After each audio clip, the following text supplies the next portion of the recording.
Helo, Sioned Williams ydw i. Dwi'n geiriadur yma yn yr amgueddfa Werin yn Seffagan. A heddiw dwi'n mynd i ddangos chydig o drysorau'r amgueddfa sydd yma yn y Stordy, sef Cadeiriau Barddol. Reit, nawr i ddechrau fan hyn. Y gadair sydd gyda ni fan hyn, mae hon yn dod o Eisteddfod Genedlaethol Merthyr Tydfil 1881. Yn 1880, dyna'r flwyddyn gyntaf i'r Eisteddfod Genedlaethol fodern gael ei sefydlu. Mae yna enw ar gefn y gadair sy'n deud Nathan Dyfed, felly da ni'n meddwl mai fo sydd wedi creu y gadair, sair oedd o o'r dre.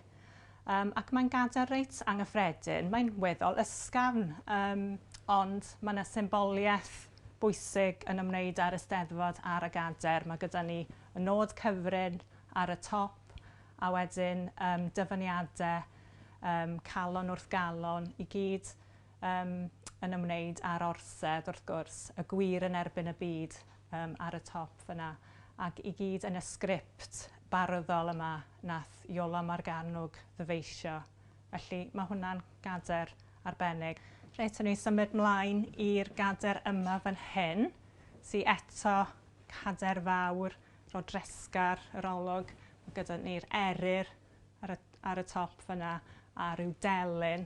Mae hefyd siap cymesur sy'n reit wahanol fel arfer. Mae pob cadair yn gymesur. Felly mae hon yn wahanol yn y ffordd dim Eisteddfod o Gymru cafodd hon ei chomisiynu ar gyfer Eisteddfod yn Chicago ym 1893. Ond nhw'n dathlu 400 mlwyddiant Columbus yn glanion America, felly yn Chicago dyn nhw'n cynnal Eisteddfod fawr a oedd pob math o gymdeithasau Cymreig yn rhan o'r Eisteddfod a corau wedi dod draw o Gymru. A felly dyma'r gadair ar gyfer yr Eisteddfod honno a Dyfed enillodd y gadair a fi oedd wedyn yn archdderwydd wedi hynny ddechrau yr 20fed ganrif. Wel, symudwn ni mlaen fan hyn dros nesaf. Mae gyda ni gadair sy'n reit, wel, mae'n edrych yn wahanol iawn. Allwch chi weld oddi wrth i lliw hi bod hi'n wahanol. A y deunydd hefyd, wel, dim pren na derw yw hon, ond fi'n siŵr bod chi'n adnabod y gadair ei hun. Copi ydy hi o'r gadair ddi-adnabyddus Hedd Wyn enillodd y gadair. Mae'r gadair wreiddiol wrth gwrs yn ei lle heddiannol yn yr ysgwrn. Ond gwnaed copi 3D o'r gadair honno, wreiddiol, mwyn i ni gael, wel, gwybod bod yna gopi saff ohoni pe bydde rhywbeth yn digwydd i'r gadair wreiddiol. Ac mae hon hefyd wedi teithio ar draws Cymru a gwledydd eraill a Ffrainc yn ystod blynyddoedd cofio'r Rhyfel Byd Cyntaf yn y blynyddoedd diwethaf, felly mae hon wedi cael tipyn o ddeunydd yn barod. Symudwn ni mlaen felly i'r gadair yma fan hyn. Cadair blaen iawn yr olwg, ac hon yw un o'r rhai cynhara sydd gyda ni o ran y dyddiad arni yw 1865. Mewn ffordd, dim cadair genedlaethol ydy ddi, oedd hi'n rhan o Eisteddfod Cymreigyddion Bethesda. Oedden nhw'n cefnogi eisteddfodau lleol. Ond ar yr adeg yma, oedd ddim yn gymaint o arferiad i ennill cadair os oeddech chi'n fardd. Byddech chi wedi ennill medal, sef y gadair arian. Fydden medal fawr gyda falle llun cadair arni. Ac oedd y beirdd yma wrth i bodd yn dod i'r Eisteddfod gyda'i medalau o amgylch i gyddfa i ddangos faint o gadeiriau oedden nhw wedi ennill. Symudwn ni mlaen wedyn i, wel, yr 20fed ganrif yn hyn. A mae'r ddwy yma, fel chi'n gweld, bron yn union yr un peth. Wedi'r Rhyfel Byd Cyntaf, dyma Ellis Berwyn Evans yn dylunio siap fel hyn i gadair Eisteddfod Genedlaethol.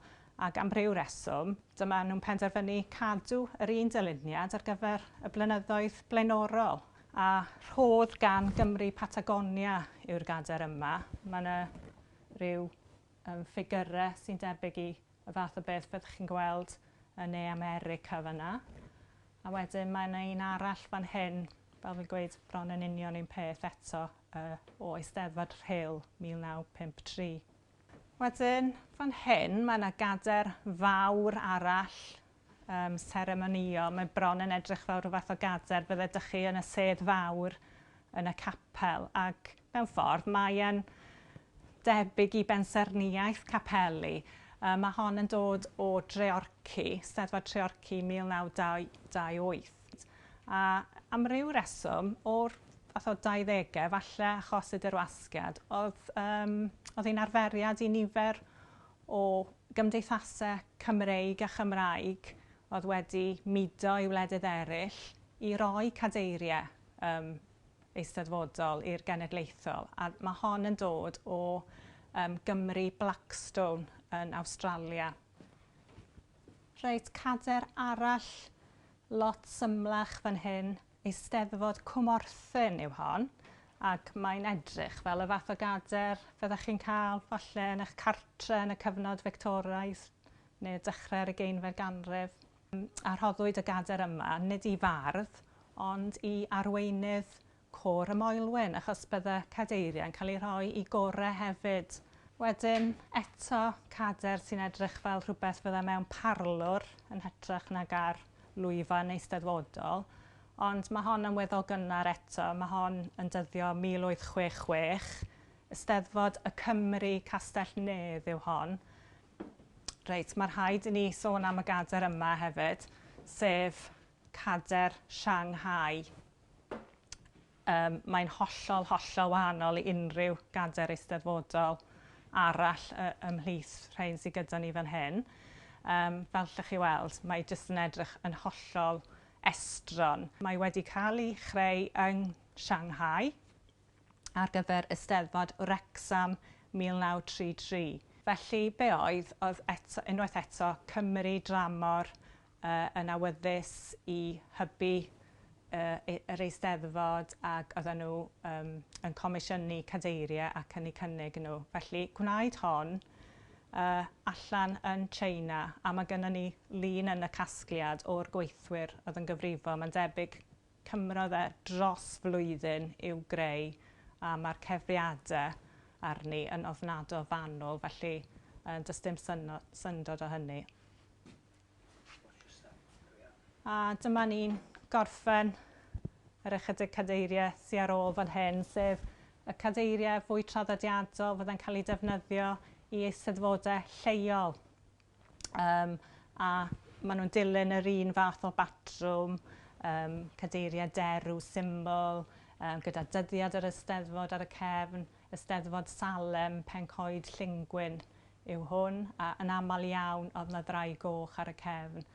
Mae'r fath yma o gadeiriau ym mhob cwr o Gymru o hyd. Mae nifer ohonyn nhw mewn capeli, maen nhw'n cael eu defnyddio o hyd mewn ysgolion ar ddydd Gyldewi. Felly, does dim angen i chi edrych yn bell. Fi'n siŵr newch chi ddod o hyd i rai yn eich ardaloedd lleol chi hefyd.